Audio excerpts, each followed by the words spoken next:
আসসালামু আলাইকুম। আমি কিয়া রহমান আমার কুকিং চ্যানেল থেকে আপনাদের সাথে আবার একটা ব্লগ শেয়ার করছি। আশা করছি আপনাদের কাছে অনেক ভালো লাগবে। আজকে বিকেলে আসলে ছোট্ট একটা প্রোগ্রাম আছে, এর জন্য আসলে সকাল সকাল উঠে রান্নাবান্না শুরু করে দিছি।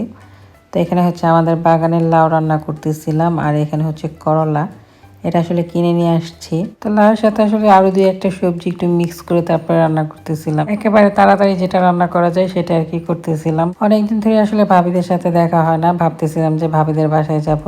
তো ভাবি আসলে ছোটখাটো একটা হালিমের আয়োজন করবে বলছিল। নরমালি দেখা গেছে আমি খুব কম মানুষের সাথে চলাফেরা করি, আর আপনারা তো যারা আমার প্রথম থেকেই ভিডিওগুলো দেখেন তারা এই ব্যাপারটা খুব ভালো করেই জানেন। আমার হাজবেন্ড আসলে যাদেরকে পছন্দ করে অনেক বেশি, তাদের বাসায় আসলে আমাদের যাওয়া আসা বেশি হয়। তো দুপুরে খাওয়া দাওয়া কি শেষ করলাম, শেষ করার পরে চিন্তা করলাম হাতে যেহেতু আসলে অনেকটা সময় আছে, কিছু একটা তৈরি করে ভাবি বাসায় নিয়ে যাই। তারপরে হচ্ছে লেগে পড়লাম রান্না বান্নার কাজে। তারপরে এই যে এখানে আমাকে একটা মশাই কামড় দিছে। এখন কিন্তু মোটামুটি ভালোই ঠান্ডা আছে, তারপরে দেখা গেছে যে মশা প্রচুর পরিমাণে। বাইরে গাছপালা যা আছে সবকিছু মরে যেতেছে, কিন্তু মশা মরে না। ভাইরে ভাই কি বলবো, কি একটা যন্ত্রণার মধ্যে যে আছি। যাই হোক, যতদিন বেঁচে আছি ততদিন মশার কামড় খাইতেই হবে, এটা নিয়ে আফসোস করে লাভ নাই। এখন চলে যায় রান্না বান্নায়। এখানে কিছু চিকেন আর কি মেরিনেট করে রাখতেছি, এগুলো আর কি একটু তান্দুরি করে নিয়ে যাব। এর সাথে এখানে আমরা দুধ লাউ তৈরি করতেছিলাম, এটা কিন্তু আমার পেজে এবার অনেক বেশি সেল হয়েছে। যাই হোক, এর জন্য আলহামদুলিল্লাহ। এখন যাই হোক, আমি চলে যাচ্ছি আমার ছোট্ট একটা বিজনেসের কাজে। এখানে হচ্ছে হোমমেড হেয়ার অয়েল তৈরি করছি, আর এই হোমমেড হেয়ার অয়েলটা পেয়ে যাবেন আমার পেজে। যারা যারা নিতে চান তারা অবশ্যই ইনবক্স করবেন আমার পেজে গিয়ে। আপনার চুলের সমস্যা সমাধানের জন্য এই তেলের জুড়ি নাই। আপনারা যারা যারা এখন পর্যন্ত ইউজ করে নাই তারা আসলে বুঝতে পারবেন না। একেবারে ম্যাজিকের মতো আপনার চুল পড়া রোধ করবে, মাথার স্কাল্প একদমই পরিষ্কার, যার ফলে আপনি পাবেন সুন্দর ঝলমলে চুল। যারা যারা নতুন ভাবে নিতে চান তারা অবশ্যই আমার ফেসবুক পেজে গিয়ে ইনবক্স করবে। ছোটখাটো একটা অ্যাডভার্টাইজমেন্ট দিয়ে দিলাম, আপনাদের সাথে শেয়ার করলাম আর কি।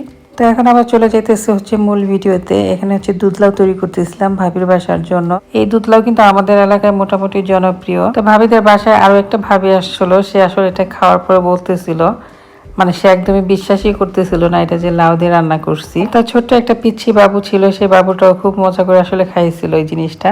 আমার কাছে আসলে দেখার পরে এত ভালো লাগছে, কাউকে নতুন কিছু আসলে খাওয়াইতে পারছি। আসলে এক এক দেশে এক এক ধরনের খাবার খাওয়া হয়। আমি আসলে অনেক সময় অনেকের বাসায় যাই, অনেক কিছু দেখা যায় আমাদের দেশে এটা তৈরি করে না। বিভিন্ন দেশের মানুষের সাথে মিশলে দেখা যায় বিভিন্ন রকমের খাবার খাওয়া যায়। আমি আসলে এখানে আসার পরে অনেকের বাসায় গেছি, যাওয়ার পরে দেখা গেছে অনেক ধরনের খাবার খাইছি যেগুলো আমাদের দেশে আসলে রান্নাই করে না কখনো। এদিকে আসলে তান্দুরিগুলো প্রায় হয়ে গেছে।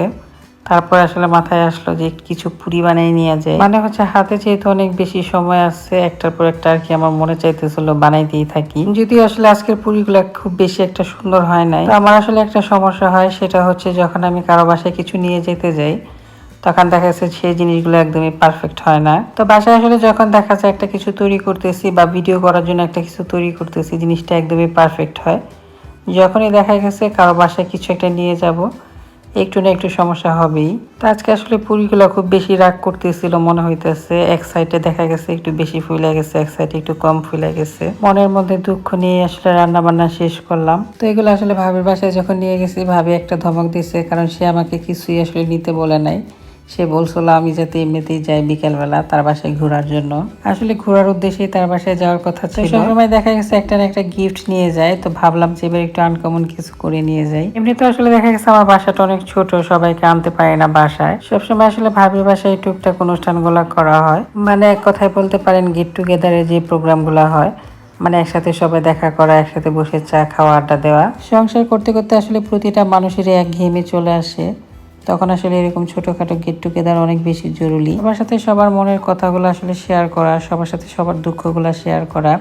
এখানে আসলে আমরা ম্যাক্সিমাম মানুষই হচ্ছে ফ্যামিলি ছাড়াই থাকি, নিজেরা একা একা থাকি। যখন আসলে সবাই মিলে একসাথে হই মনে হয় যে নিজের ফ্যামিলির কাছেই আছি। কিভাবে যে আসলে সারাদিন সারাক্ষণ চলে যায় আমরা বুঝতেও পারি না, এত আড্ডা দিয়ে এত গল্প করি, গল্পের ঝুড়ি যেন শেষই হয় না। তো এই যে এখানে সব বাচ্চারা মিলে একসাথে খাওয়া দাওয়া করতেছিল, এটাই আসলে আনন্দ, এটাই আসলে জীবনের একটা অংশ। আর এই সুন্দর অংশগুলো আসলে আপনাদের সাথে শেয়ার করতে আমার অনেক ভালো লাগে। তো আজকের মতো এই পর্যন্তই, সবাই অনেক ভালো থাকবেন। আসসালামু আলাইকুম।